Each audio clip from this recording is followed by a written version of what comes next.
Hello, this is Barbara Sanders, and my guest is David McMillan. I'll tell you more about him in a minute. It's the 18th of April, I believe, 2025, and this is Sacred Metamorphoses, my YouTube channel, and you can just subscribe below and the link for free. I want to introduce David, and then he can introduce himself and fill in the gaps. We're going to talk about sacred activism or some sort of activism, as well as whatever he wants to help me talk about or me help him talk about. Some memories, as David and I were talking right before this, I woke up this morning thinking about you, David, and thinking, what am I going to say about David? Oh my goodness. Well, just a few stories. One is I probably met you at the Nashville Psychotherapy Institute at some point, and then I happened to be able to rent an office in your office building, you and your group. You Near, met me. You met me at Peabody. I met you at Peabody? Mhm. When? Oh, in the 70s. Oh, interesting. I met you there. You were at Peabody. I was in the Center for Community Studies, and you would sometimes come to our lunch bunch stuff. And I was Bob Newbro's boy. Yeah, And well, I was in Bob Newbro's little contract group with MK Key. yeah, I was I was I Oh was gosh. I was the annoyance. I became on the faculty at Vanderbilt at Peabody because of that, and you were a part of that history. Yeah. It's interesting. I only worked there for a little while, but thank you for reminding me. Mhm. Um, so then I rented office space from you near Centennial Park, one of the best old buildings in town, Mhm. to help me start my private practice many, many years ago, and I appreciate that. Um, Let me look at my little notes for a second. Oh, and while I was there, you offered to help me, to ask me to co-lead an eating disorders group with you. So we worked with That people was with eating fun. disorders, which was fun. I remember your green rug in your Yes. office. Um, yeah. And then let's see. It's a wonderful thing about dogs. Let's for just a second because of the dogs and the pet. Okay. Okay, we had a minor dog disturbance because Yes. winter. We were rudely interrupted while you were about to say nice things about me. I was And I, about to say lovely things about you. yes, and I was Yeah. just So couldn't you're wait. hoping, okay. What I know about you is you've written books. You are married to the wonderful retired Judge Marietta Shipley. I am indeed. You've worked with individuals, couples, groups, and you've also done, how would you call it? You can say what it is, but more in the legal system, helping do child care, custody, hush, child custody things. Sorry. Anyway, you can say more about that, child custody things, evaluations, and stuff like that. And then the most important thing for me and not for other people is that during probably one of the hardest points in my life, back in 2016 or so, you really helped me as I was struggling through some really important stuff, and you were being a friend, and I really appreciate that. I didn't come see you professionally. Thankfully, I didn't have to go do that. I had another therapist, but you really helped me when I was going through the hardest times. I really appreciate that. And I think the last time I saw you, or sometime around that time, we were both in this cool church that you attend, and we were singing hymns. And I really loved that too. It was really fun for me. Yeah. So let's see if I have anything else I want to say about you. No. Why don't you say some more? And I will be interrupting you some and talking too, but or you'd like to talk about and tell people about yourself. You are one of the living legends still in Nashville, psychologist, author, mentor, teacher. You've done all those things. We've appreciated you. I have appreciated Yes. Well, I love being appreciated. And you. I appreciate you. Well, Yes, I do. What I appreciate about you is your poetry and your attention to poetry. When I was seeing Bob Stepbach, he once said, "You know, David, you'll never have much of a quality of life because you're not an artist." And I said, "What?" I said, "Well, screw you. You're a Juilliard trained musician and you're a poet and you are an artist and I can't draw a straight line or sing keep it at nothing. Not an artist, and I'm doomed to have. Yes, he said, you are. And I said, well, why is that? He said, because David, you always have to know everything, and you're always in charge of everything, and you always have to come up with the answer. An artist, an artist just describes. An artist is on the edge, the periphery of things, annotating things, looking at things, describing things. Knowing is not important to an artist. What's important to an artist is being witnessed to. And you don't want to be a witness, you want to be a doer. And as a doer, you can't have much perspective. And he was so right about that. And I went, oh, I'm doomed. And then I began to write. And I've written a lot of things since then. I love writing. I just love writing. And I've never been much for poetry. Never. Still have a hard time sometimes. But um, so I just came back from Argentina, where I went on this pilgrimage of sorts to visit a man named Saul Fuchs, who's a famous psychologist in Argentina. And um, he is perfect person, a wonderful man, an amazing man who represents this idea exquisitely. And once again, he reminded me that I'm a theory builder. I like to have ideas and think about things and strategize and da, da, da. And he quoted George Box, who said that no theory ever, what George Box? I wrote it down so I could say it to you. Here it is. All theories are wrong. Some are useful. And he reinforced the notion that it's never a bad thing, always a wonderful thing to be a presence for someone, to be there, present, which is what an artist does, to describe back to the person who they present themselves to be present. I would like to suggest that's what a therapist does too. Yes, it does. It is. It is. And that's the problem. That's the problem because I'm a therapist. Yeah. And and I've had a career as a success. I've made money. I've done well, but I'm not that. I'm not that. And I've been bothered by that my whole life, my whole professional life.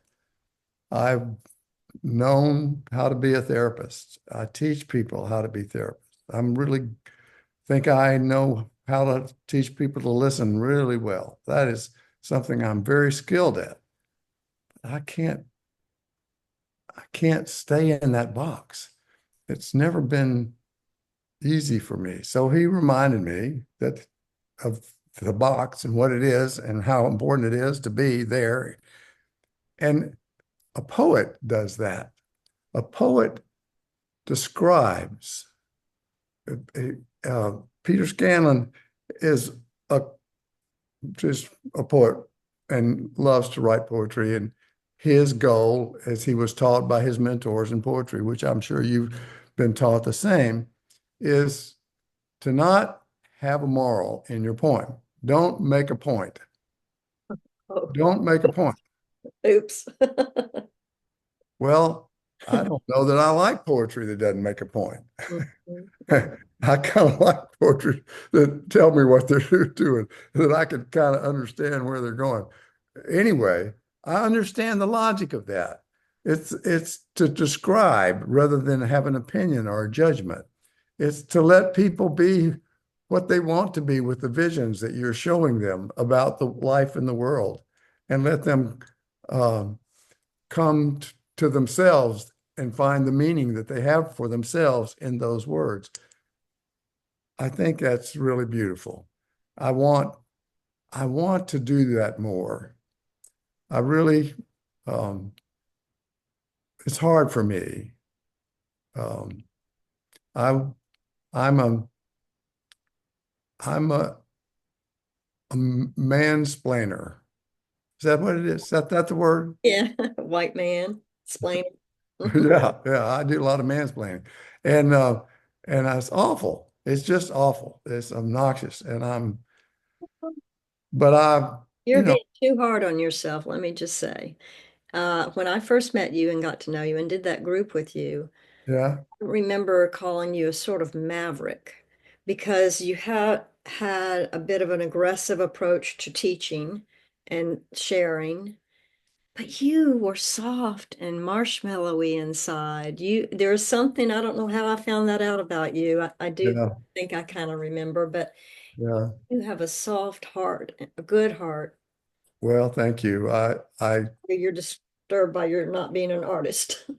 And I'm disturbed by the fact that people don't see that soft stuff that you're talking about. I don't lead with that very much, and that embarrasses me. I wish I did.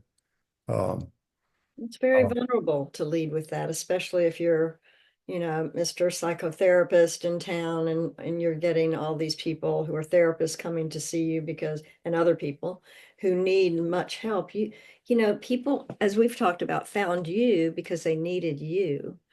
I mm, once said to you years and years ago, "Hey, David, when you retire, can I have your clients?" And you were like, "Barbara, can you imagine people who come to me? I don't think they'd want to come to you." You didn't say it like that, but it was like, I don't think you'd want to see, different kind of people come to you than me. well, that's true, isn't it? Don't you think? I Yeah. do think, and we're both sort of partly retired now and still enjoying ourselves, but enjoying not being Uh, workers either. And that's where I get when you talked about not being an artist. I don't know about you, but I think a human dilemma is we don't ever feel good enough. We're not smart enough. We're not pretty enough. We're not whatever enough. And some of us, I think we both did. I'm not sure about you, but I worked hard. I worked hard in college. I worked hard in graduate school. I was worked hard as a therapist, work, work, work. It was all about performing and working to try to soothe myself and approve of myself yeah, yeah. and get the approval of others if that was possible. I had similarly when I love playing golf, and I tried to play a little bit in high school competitively. And when I would uh, something would go wrong, what I would do is I would grip the club tighter and try harder. Well, if you know anything about golf, when you grip the club tighter and harder, it takes away the flow and the rhythm of your body, and it just gets worse. It doesn't get better. Trying hard is exactly wrong. And I've always tried hard. Yes. And we don't do it Always, mindfully. yeah, yeah. Breathing and do it mindfully. Yeah. You have on your website thing, you have easy is right. Someone gave that to me just this year. I Yeah, love easy, yeah, right? yeah. Yeah. If you could just let fate be and stop trying to control it and just dance with it. Wow, when that happens, it's magic. It's really magic, and it's so hard for me to not try hard. hmm And for me, I don't know about you, but it comes from fear too. It's like if Oh God, I yes. don't do this, oh, As I grew, I don't think I ever thought I was afraid yeah, me either. until I mean, I was afraid of nothing. But it turns out, as I see back and replay my life, I was afraid all the time. I was all the stuff that I was not afraid of, and the stuff that I put on top of that, the defenses. Oh, Oh, no. Let me tell you a story. So in my 40s, maybe early 50s, I go to Kenneth Robinson and Linda Manning's trainings, and yeah, they're training you in all sorts of ways. But we're in this group, and Kenneth Robinson, this person I look up to and who's a wonderful breathwork facilitator and therapist, said honestly to this group of people that paid to see him, to talk to him and have him facilitate our growth, he said, "I've been scared every day of my life." And I looked at him, I was like, how can you say, oh my God, I thought that was the most amazing thing one could say about themselves that I had always denied and never would have found inside myself until I heard that. And ever since I heard that, it was like, oh wow, me too. But Yeah, it's he such admitted it. He a admitted it. liberating discovery that fear, sadness, and shame are the best emotions you can have. The Mhm. vulnerable, tender emotions that you can pull into yourself. Sadness washes you, cleanses you, opens you. Shame teaches you and makes you better. And fear enables you to accept help and be connected. And those three emotions were the very emotions that I would never feel. And the joy emotion, which Buddha and Jesus both don't think much of, is the emotion that I was after, the destination emotion. And it is one, but it's kind of empty, especially if you have joy at the expense of others, which is what much joy is. Much joy is a competitive joy. And Buddha says the only joy that's okay is when you take pleasure in the success of other people in your community. You join in but when you take the joy and for your own pleasure, you can be arrogant, you can be cruel, you can be indifferent. It just I'd like to argue with Buddha just for a minute. My only that my last few years has been in women's groups and doing all sorts of women's exploration and wonderful spiritual and mystical things. So, one of the things I've learned since Buddha and that remark is that um, I don't think when we feel a deep inner joy in whatever methods or techniques we use to get there, that that means we're going to be arrogant or awful to other people. I think we sometimes have to start there to find it in ourselves before we can radiate it out into the world. And so that's partly my goal is to get healed enough, healthy enough that I can be more compassionate, more full of love for other people. And so I'm just objecting to Buddha, not you right now. well, I, you could object to me. I know, I can. I, I, I, I see that. I understand. You may have to begin um, with dopamine Yeah, to learn that it's there for you, and that's a good thing. I see that. Absolutely. I'm a sex positive person. Yes, that's good.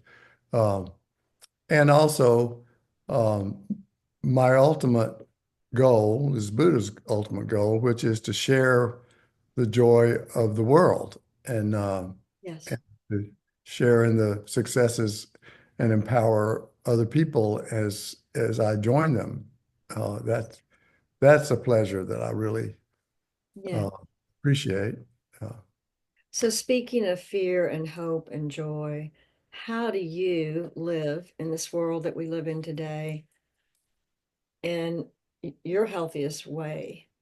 Not only helping others, but yourself to not understand, but even be to, sorry, be open with and peaceful enough about yourself, spirit, and the world when all this crazy is going on.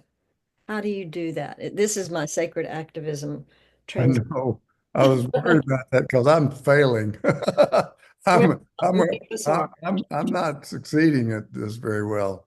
Um, I don't know. I think um, trying to get small, I think, is important. Trying to not control everything, trying to uh, listen to fate uh, and the cycles of the universe. And it's just so bizarre to me.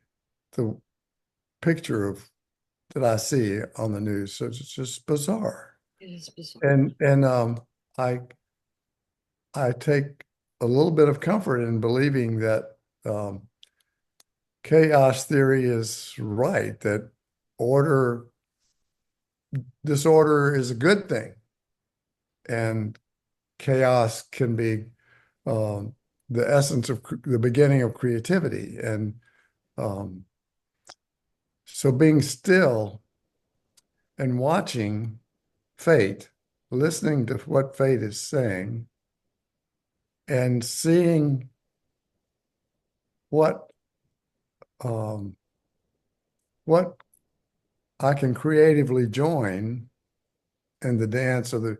You have another phrase. You have you can't choose the music, but you can choose how you dance to it. That's not exactly what you there say, but you that's on your website basically, isn't that? Did Something I like that. interpret that right? Yeah. Yeah.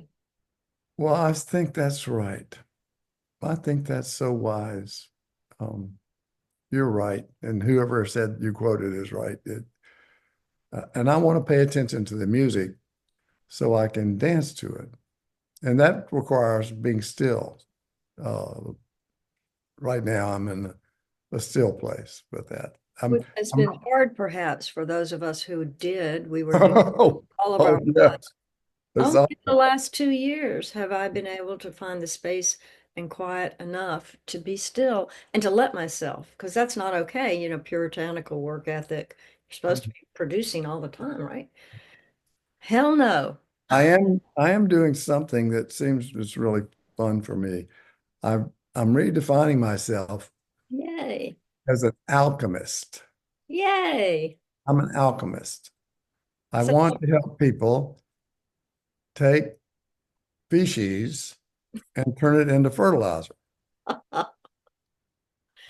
I want to take human pain and help turn it into wisdom, my own and other people. And that's what I want to do.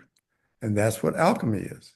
And that's so I've written a book about it. And I've written have the 12 laws of alchemy, which are laws of science. Newton's law of motion, a thing at rest remains at rest, and thing in anyway, if it's moving, it keeps moving. If it's still, it stays still. I forget exactly Newton's words.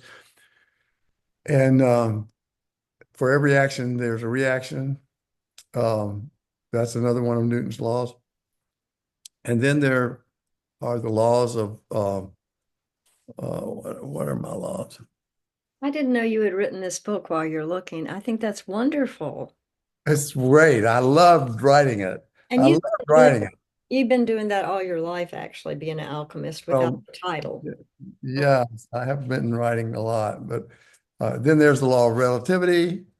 The Newton's laws are mean laws, and they're laws of the primitive man, primitive being, and um, but but they're challenged by the law of relativity and by the law of certainty or uncertainty. Um, the law of relativity and the law of uncertainty means you don't know a damn thing. There's nothing that's certain. You can't know anything. So all this thinking you know something. So this I'm going to hit you if you hit me back, which is the Newton's laws, are completely undone by the law of relativity and the law of certainty. Both are true. And the problem with systems theory was that it only had one law. Bateson's law of homeostasis, that's all it had. Family therapy had one law, which is the law of balance. If I hit you, you hit me back. And of course, that systems theory collapsed. Family therapy collapsed because it only had the one law.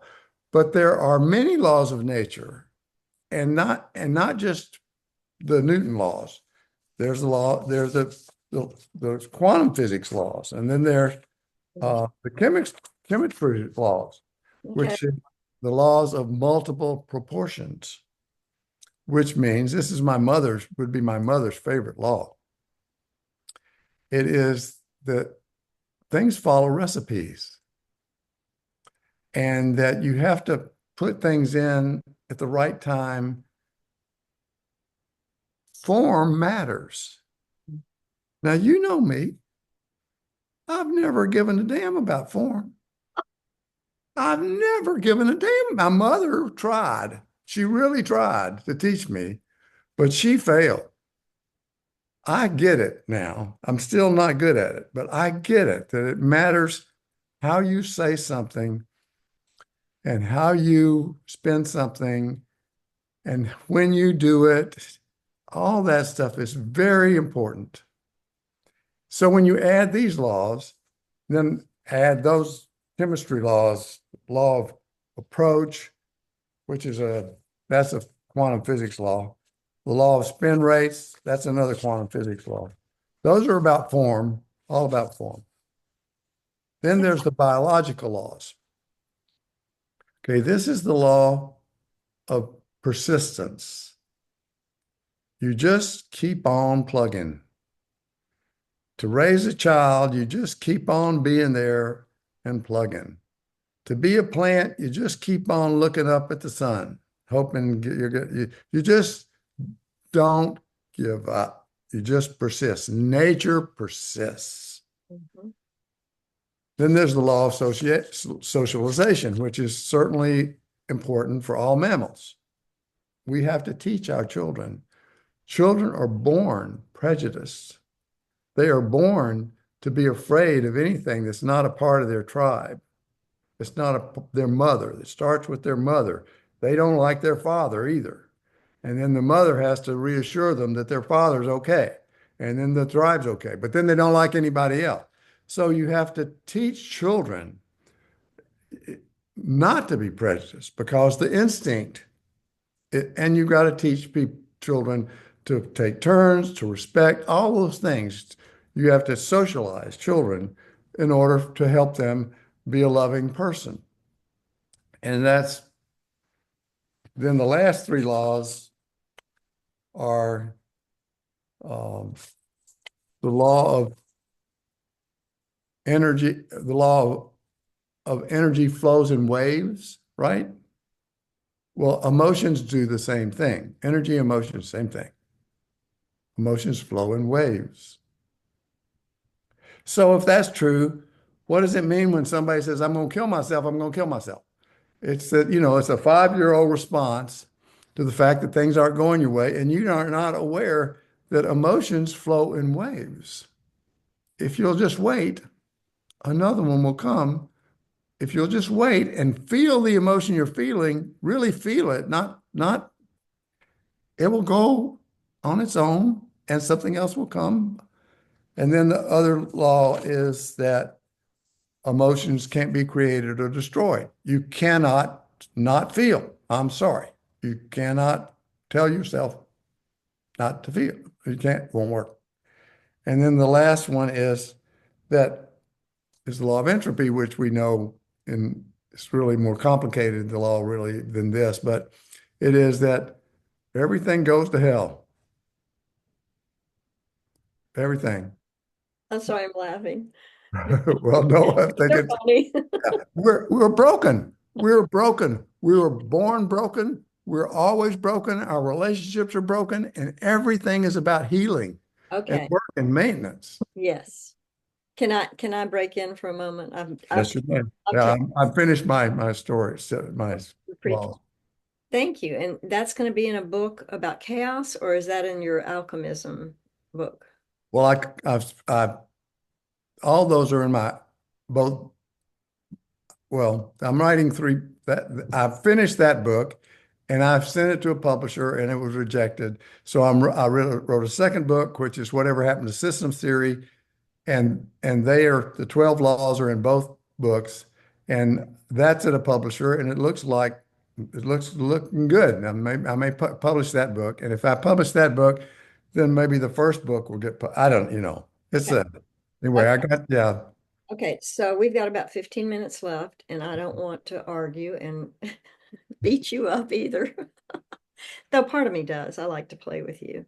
But I'd like to say some things about what you said about us all being broken. We'll be broken forever and stuff. Anyway, the first thing is family systems. You've now written a book about this. I'll need to read it because I disagree with you about it's collapsed. I think I've trained with Virginia Satir for a month in Destin, Florida, which I loved in Mm. the late 70s. Brian Garrett is the one who told me to go be with her. And that she's wonderful. Yeah, Mm. she's wonderful. And so what I see is that's my background and a social worker and family systems theory. And what that's become now, it's just more different interpretations of it. People are doing somatic experiencing, you've heard of that, and internal family systems. And that's all about talk. And this is what I learned from talking about the different parts of ourselves. You know, we got the judge, we've got the hero, we've got the, traumatized inner child and all sorts of things. So I think it's still around in different shapes and forms. Oh, it is. Oh, yes, it is. That's what I learned. It Yeah. did, in my mind, it did collapse. It was with the rage, as you remember. And Yeah. now it's not even taught very much. And we were going to conferences about all the time. And now the famous conference that the networker changed its name. It used to be the Family Therapy Networker. It changed its name, and other people who used to be theorists became embarrassed by using the term because it became so um, soiled by Hmm. um, and so they won't even use it. Now the same ideas are embedded in complexity theory, which is wonderful. It's just wonderful. The Notes on Complexity by Neil Thies is the best book on in that. It's just wonderful. It's the same stuff, Barbara. It's the same Yeah. stuff. It's It's just hard. that family therapy was rightly criticized by feminists because of the balance idea, which says, okay, he broke your jaw, but what did you do to deserve it? Well, now that, That's like reading the Bible literally, I think. That's well, but it's what happened. People did that. Therapists did that. It used family systems theory to justify abuse. So the feminists said, we're not doing that anymore. And then the postmodernism folks said, look, you're going to say families are this way. Mnuchin said families are a unit that needs to speak with united authority structure. That's what a family is. Well, cultural relativists have said, maybe not. In some cultures, it's different. So your definition of family just doesn't work. So postmodernism and feminism both took family systems, and that made people who once loved the term family systems not use it, and they ran away from it and went into complexity theory. But you're absolutely right, Barbara. oh, The that's same good. ideas that we love and I love. That's why I wrote the book, was I wanted to find out what the hell happened to that. Thank you for that history because I don't know that history and I appreciate it. What I learned in family systems theory is we are all part of a whole and we are Oh, different. yes. And that's what's so beautiful about it, isn't it? If we don't work together as part of the whole, Yes. not the identified patient, and someone else is healthier than we, whatever, that really helped me spiritually, even because I Oh, do believe we're part of a whole. And if we keep murdering each other and deporting each other and all these other things, we're doing it to ourselves and electing leaders who do it to others and could do it to us. Anyway, I won't go off into that. well, But but that's the reason I wrote the book, is yeah, because the idea, the basic Bateson idea, is wonderful idea. It's just that he didn't have enough laws to buffer the laws because you have to be opposed. Like opposing me is a good thing, and it makes me better. but And not in our society, it's not recognized as that. It's recognized as shame-based or judgmental or yeah, whatever it is. yeah, And I yeah. will say one of the reasons family therapy might have collapsed is it's really hard to do, first of all. It's Oh, yeah. really hard work to have all those dynamics flowing around me, at least, and trying to pick up on them and figure out which ones to highlight. And yeah. So I wanted to say that. I want to say a couple other things. You said something about emotions, and I use the term that feelings are like the weather, they come and go. Yeah, Yeah, yeah. and I agree. You have to feel them when they're here. The hurricane's coming. I have to either escape it or feel it, but then they go. So I like that too. Feelings come and go. The other thing about you're saying children are born being fearful. Oh my gosh. I would like to think that's not true. I don't know. Who knows? Babies can't talk for themselves. They cry. Well, I think maybe that's part of the birth process and their needs. And it isn't.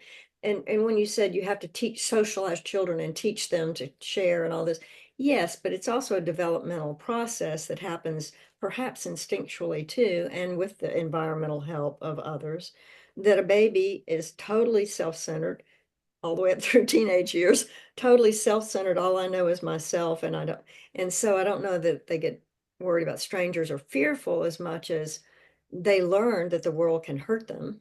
Well, developmental psychologists have done these experiments over and over again about where prejudice comes from. And they I don't show, know that, so thank you. Tell me more.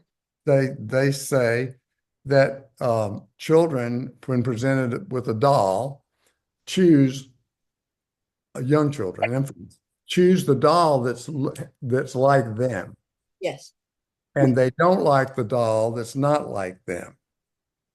So so that's an innate prejudice that is there for the species because the species needs to form a tribe and the tribe needs to be protect itself. So babies are born attached to their mother, attached to the tribe, and undoing that requires some work. Yes. Okay. And parents, this idea you've got to be taught to hate and fear is just not true. You got to be taught to be open and to take risks and learn to have judgment about risk. And parents have to teach children that process of how to do that because you leave them alone, they'll just stay in their fearful tribal place.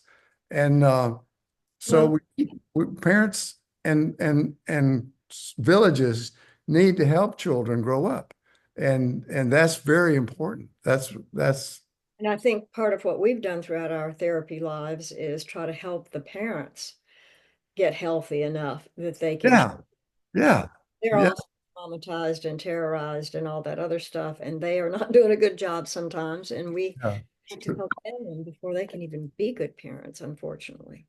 yeah. Children can't raise children very well. No, no, no. I didn't think so either. And my dogs keep barking because there's some painting going on outside, and I hope you can't hear too much of that. But I don't hear it at all. okay, good. Zoom I'm filter. dead. I hear. So we've got about 5 more minutes, and I'm gonna give Okay. it to you. Any other things you want to tell us about you and or how you can help others live in this world as it is? Hmm. Sort of like Byron Katie, accepting what is. Well, Ed Tronick has written a book about disorder. It's in the title, Disorder. It's one of the most important books I've ever read. And basically, he says that mothers and infants, he did this experiment. It's a fascinating experiment. You would assume the attachment theory and all that stuff, that the more bonded, the more time a baby and a mother spend in that bonding moment, the better they are and the better the child's going to be.